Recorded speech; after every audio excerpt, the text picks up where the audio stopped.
अस्सलाम वालेकुम नाजरीन। ड्रामा सीरियल जख्म की नेक्स्ट एपिसोड में आप देखेंगे सिकंदर जिसने अरीश का अभी भी पीछा नहीं छोड़ा और तो और वो अब एमन को इस्तेमाल करके अफान के खिलाफ साजिश रच रहा है। अब तो यूं कहीं एक तीर से दो शिकार। अब वो अपनी इसी प्लानिंग को कामयाब करने के लिए एमन से अकेले में मिलता है। एक्चुअली मैंने सोचा कि पुराने रिश्ते बहाल करने का इससे अच्छा मौका फिर कहाँ मिलेगा।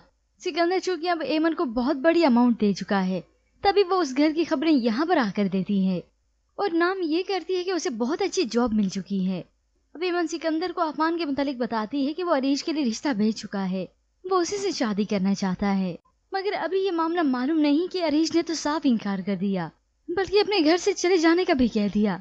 आप लोग अभी चले जाएं यहाँ से, चैन नहीं मिला मेरी जिंदगी बर्बाद करके, जो मेरी जिंदगी फिर से बर्बाद करने के लिए आ गए। अफान उस वक्त तो वहाँ से चला गया, मगर वो पीछे नहीं हटने वाला। वो शादी करेगा तो अरीश से ही। अरीश जब अफान को समझाने के लिए बाहर भी मिलती है, मगर आज भी वो अपने फैसले पर वैसे ही कायम है। यूं कहीं वो अफान को बर्बाद करने के लिए उसी से ही अमाउंट ले लेता है और अफान अपने वालिद की शेयर्स में से कुछ शेयर्स बेचकर उसे देता है, जिसके बिना पर सिकंदर अब बहुत ही खुश है। तभी वो सारी की सारी ऑफर एमन के सामने रखता है। एमन ने उसका मजीद कहा मानने से इनकार किया। लोगों को इस्तेमाल करने की आदत गई नहीं तुम्हारी। अब एमन वहां से जाने लगी तो सिकंदर कहता है, जिस जिंदगी पर लात मार के जा रही हो वो सिर्फ नसीब वालों को मिलती है। सब कुछ होगा तुम्हारे पास, पैसा, पावर, सब कुछ। अफान के सामने खड़ा कर दूंगा तुम्हें, तुम्हारे अलावा उसके पास कोई और चॉइस ही नहीं होगी।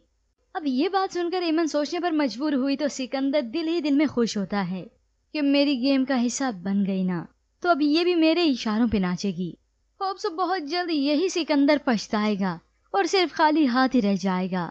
पर वैसे इसके मुतालिक आप क्या राय रखते हैं, हमें अपनी कीमती राय का इजहार जरूर कीजिएगा। मज़ीद ड्रामा प्रोमो के लिए आप देखते रहिए उर्दू टीवी।